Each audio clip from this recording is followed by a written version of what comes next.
We are living the authentic life this week with Ryan J., known for his incredible management leadership with luxury retail, newly on board with Neiman Marcus as a regional manager. Regional market manager, I think is the technical name. Yes, market general manager, market general market of South Texas. Easy for you to say. Yes. So you're kind of a guy's guy to be in fashion. You could say that, yeah. Like you came in, met Rob, and y'all just like immediately went to like the bro conversation, but yet you know how to interact with women because there's a lot more women in fashion than men. Absolutely, yeah. And you said earlier you're a finance guy. I have a finance background, yes. That got into retail fashion. Got sucked into the retail vortex and haven't left since. So when did that happen? I've been in retail for about 20 years now. My undergrad and graduate degree was in finance, and once I got out of school, I went and took my Series 7, Series 66. So I was a licensed broker. I worked for Ameriprise for, I would say, about 3 or 4 months. And although investing, money management, all of that is a great hobby of mine, I quickly learned that I needed to be around teams and other people and be multitasking versus working in a cubicle or an office all day. So I decided to keep, finance, investing as a hobby of mine. It's still near and dear to my heart. I manage all my family's money and actively trade all the time.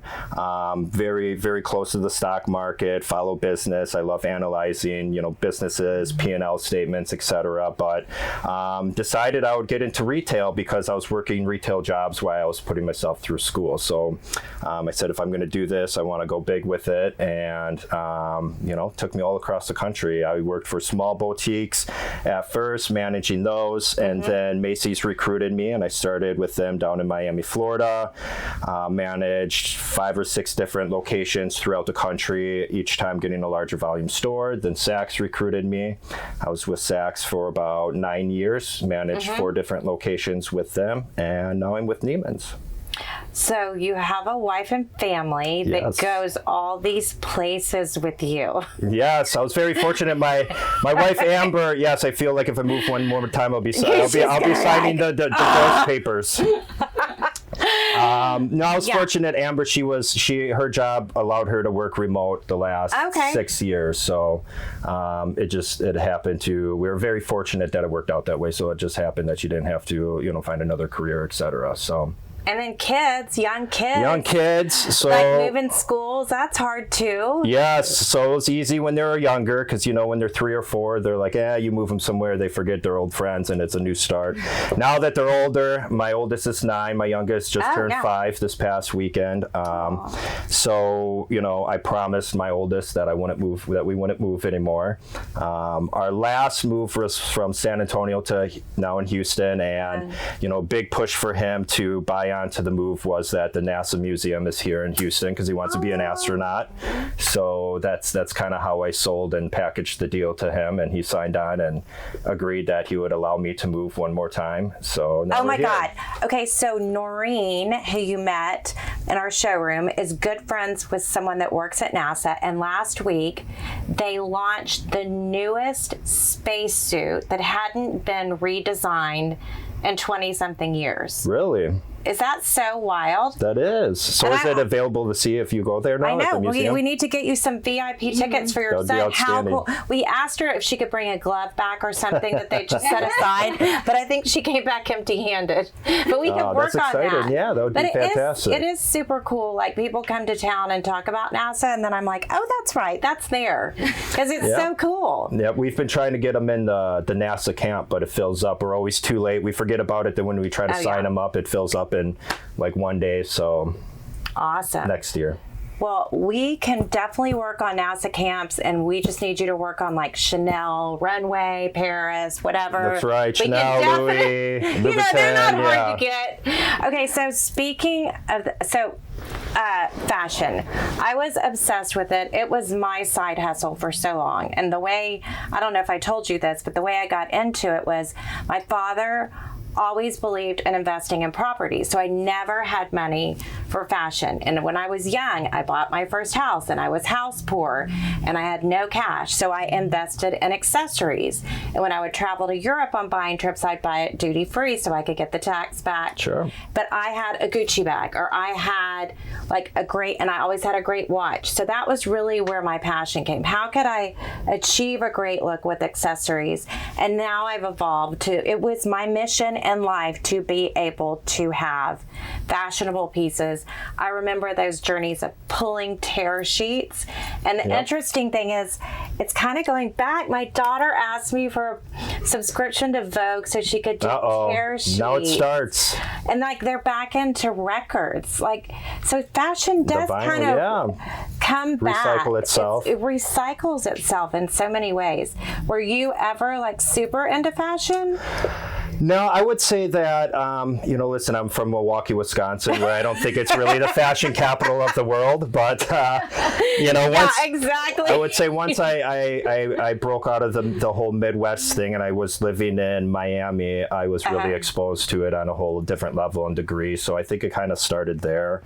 And then once Saks recruited me and I started with the whole luxury business model aspect and looking at retail a different way, it was very eye-opening to me just what a different world and a different beast it is. And, just the emotions and the feelings that people have over their handbags or their jewelry pieces or, a dress or just the memories of them shopping at Saks Fifth Avenue or Neiman's with their mother or grandmother when they were a child. So there's a lot of emotion tied to fashion. And that's, that was probably what was the biggest eye-opening experience for me coming on from a luxury standpoint or starting from a luxury standpoint. And I caught the bug, and now it's just fun. I mean, there's working in luxury, you're selling an experience. It's not just an item versus if, when I worked at Macy's, it was more of just a product. You didn't have to romance it. And now it's almost like a storytelling. People, that's one of the reasons why we were able to weather the whole .com business, taking market share away from other retailers, is that, that luxury business model is people don't want to spend, $10,000 on a Chanel purse that they would buy from Amazon. They want to walk in, they want the golden glove treatment, the white glove treatment, and they want a story, or if they're buying a piece of jewelry, where did it come from? Where was it mined, et cetera, et cetera. So, I mean, you know all that with selling the watches and everything. So it's just a whole different beast. And, that's why I'm in love with it. So that's the part that I really enjoy. So Devil Wears Prada is one of my favorite movies. I bet it is. I love when Meryl Streep is with Andy, what's her name? The receptionist. The receptionist. Yes. And she's like, oh, you think that fashion's funny? You think that this is nothing? That horrible sweater you're wearing, that color was chosen by a group of people who decided years ago, and like the whole thing that goes into it. And I laugh sometimes when people discount fashion, because it is so much more about an emotional journey.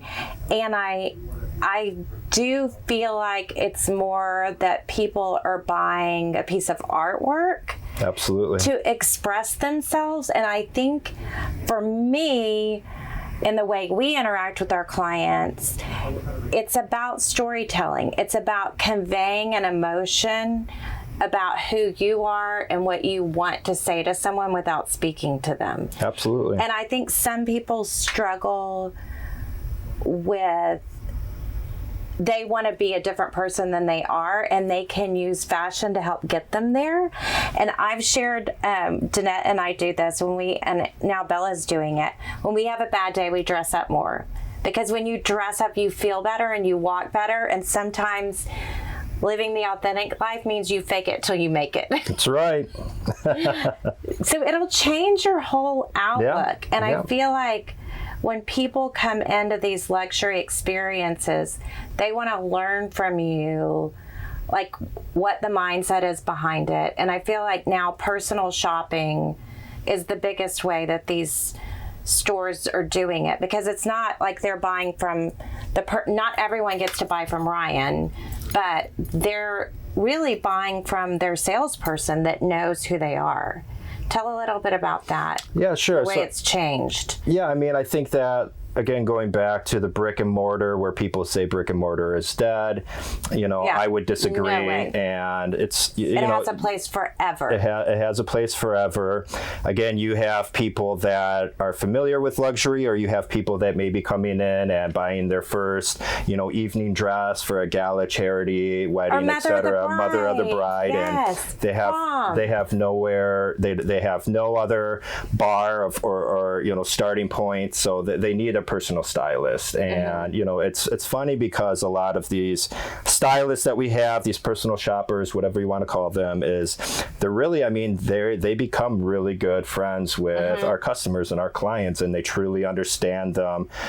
They get their, again, going back to the emotions, and you're going to this event, I know you're going to have fun, wear these loud bright colors, it's just going to accentuate the whole feeling of it. So it is a lot about the emotion. Going back to what you wear is what you want to radiate to others, and if you're in a good mood or a bad mood. And I think that all goes back to tying in that whole stylist and that personal shopper aspect of it, where you want that personal touch from somebody. So, and I think a lot of people have said they're intimidated to walk into Neiman's or Saks or Tootsie's because they feel like they're being judged.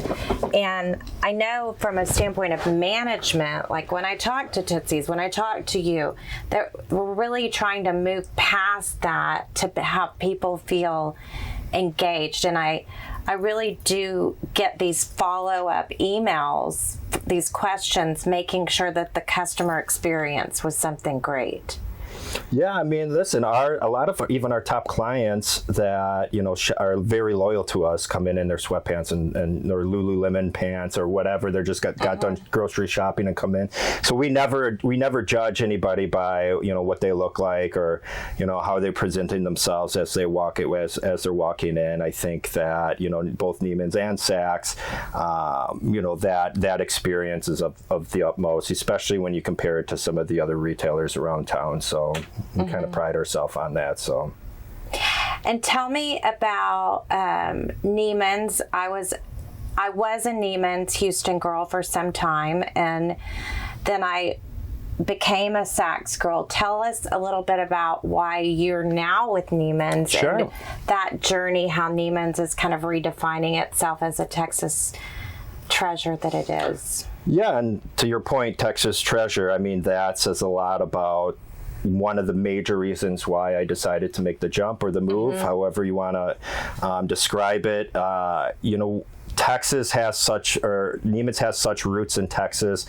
When I'm out at galas, charities, client dinners, etc., and clients find out, I'm no longer with Saks and now with Neiman's, everybody has a story. Oh, I love Neiman's. I remember, shopping with my grandma would take me, and every birthday they would let me come in and pick out a dress, or, we got to meet, the GM or whatever. So Stanley Marcus himself, we met at the downtown North Park store. So it's got its heritage. It has its roots. I think, Neiman's, they just went and have we have a new president of stores, all new regional managers. So basically our corporate team has all changed. So you'll be seeing a lot of changes with the company going forward that I was very excited about. One of the major reasons that I, left Saks and went to Neiman's is because I truly believe in the company and, their corporate culture, and especially the store here in the Houston market. It's got a lot of potential. We're going through a huge multi-million-dollar renovation that's going to act as a major catalyst to attract newer vendors and current vendors that we have. You're going to see more depth and breadth of assortment. So just the whole shopping experience. We're creating a 360 bar around the main level. middle where the escalator is. So just, I think the level of animation is going to increase in the store. That store hasn't seen a renovation or facelift, I believe, in over 15 some odd years. So it's due, but it's going to create a lot of excitement. And I have a great leadership team there, great PR manager. So we're waiting to, when all the construction is done and reno's done, which would actually be March of next year, to have a relaunch party, invite everybody, and I hope you guys will join us. So absolutely. Well, I of course was super connected with Stacy Swift. I feel like she was a huge client manager. I don't even know. It's her role. Her role was PR. Now she's at the Symphony. So we call them brand experience managers is the technical term, but it's PR, yes. Yeah, and she would remind me, okay, it's Christmas. Does Bella need to come see Santa? She would remember. She probably had to look it up, but she remembered and she followed up. So it's changing now. People really want to meet the designers when they come in. They want to have that personal experience. I know when I sometimes even meet designers, they'll reach out to me before they come back to Houston. How does someone who isn't in that world get connected to that world? How would they start to, how would I re-engage as a client with Neiman's since I'm not shopping there and I don't have a salesperson anymore? Sure. So, I mean, it would be simply stopping in and, we have various forms of outreach with whether it's marketing via email.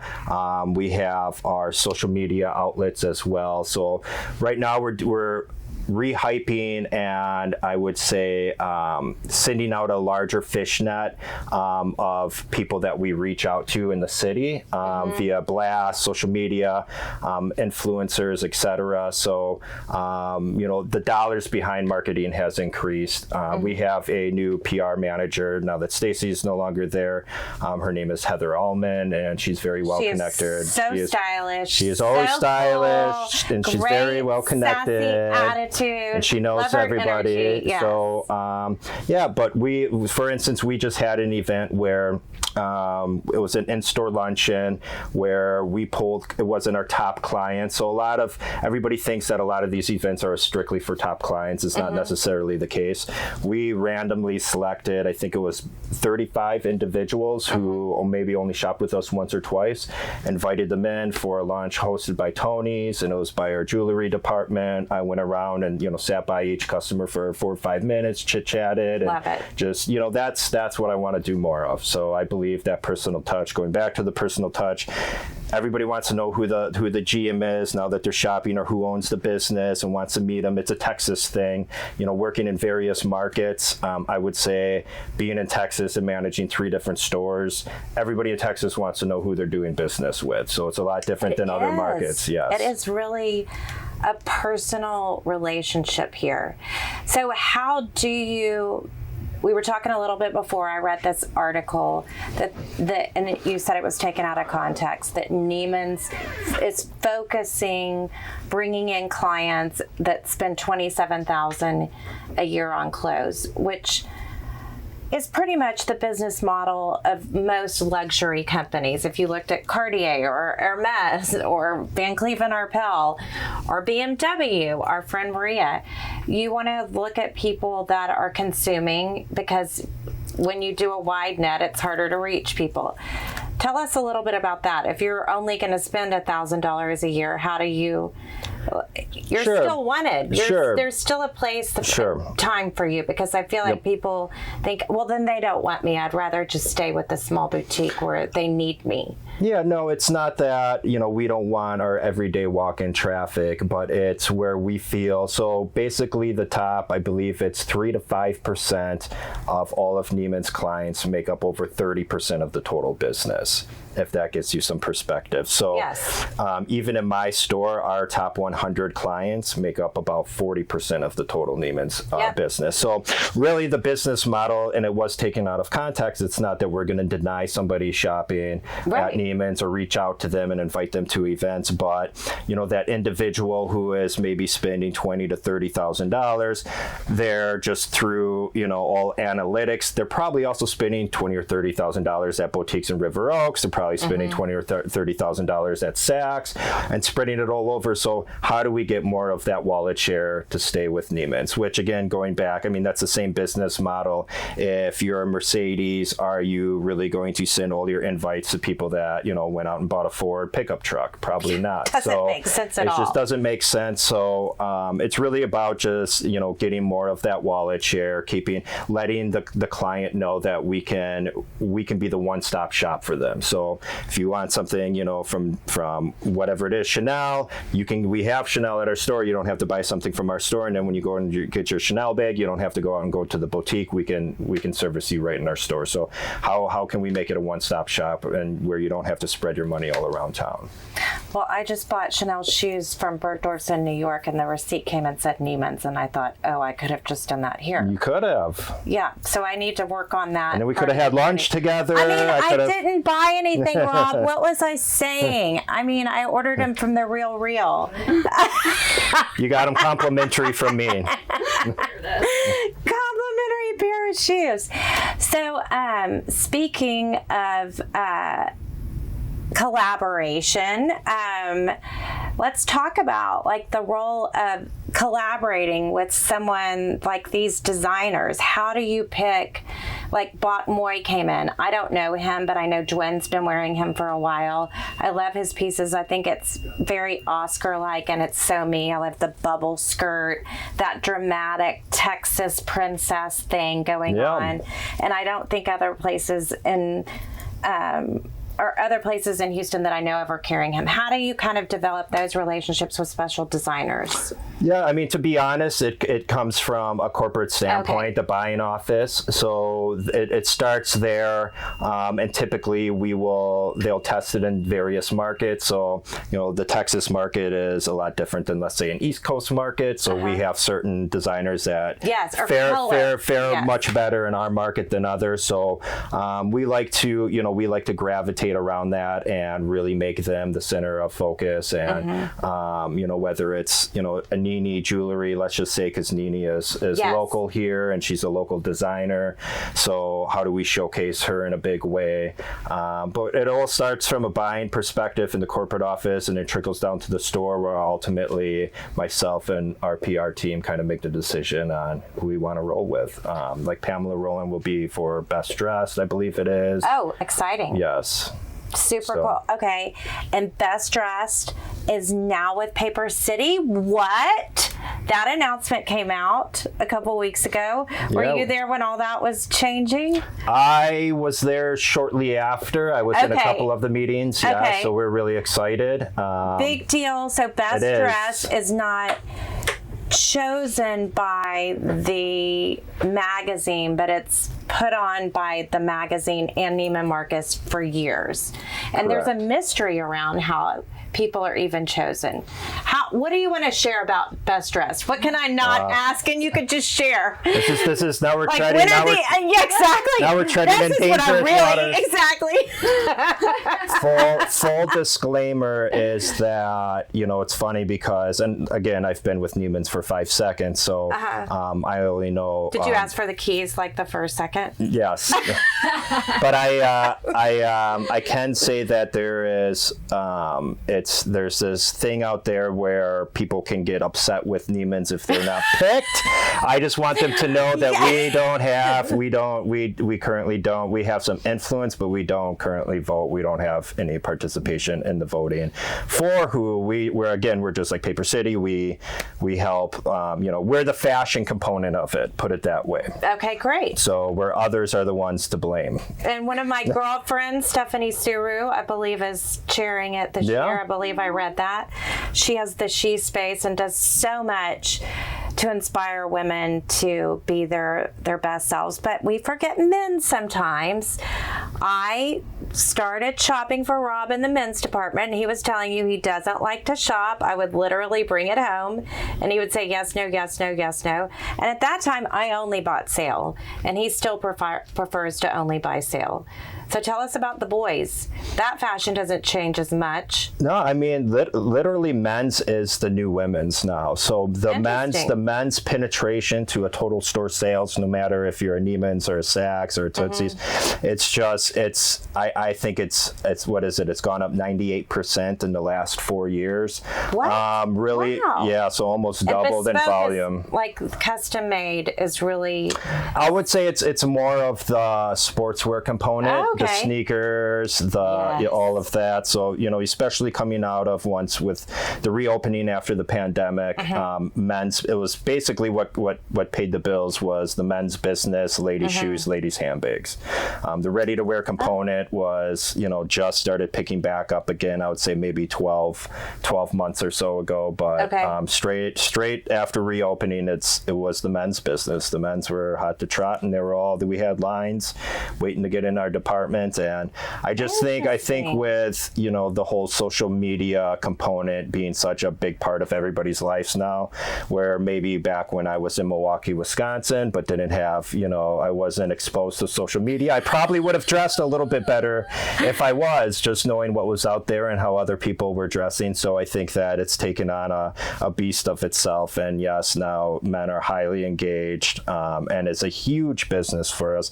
In fact, we just had our head men's buyer from Dallas for Neiman's. He came and we walked the renovation and how the renovation was going to add, I don't know, about 75% more square foot for our men's business downstairs. Wow. And what that was going to look like, and just how important it was to the overall success for the store. So we're very excited. And yes, men's are.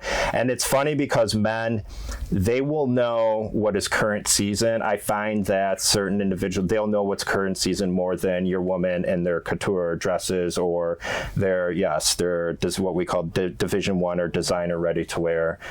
Men will come in and be like, no, I don't want that t-shirt, that was last season. So you would be surprised. Wow. Rob needs to step up his game. Yes. He knows his seasons of Rolexes, but that's about it.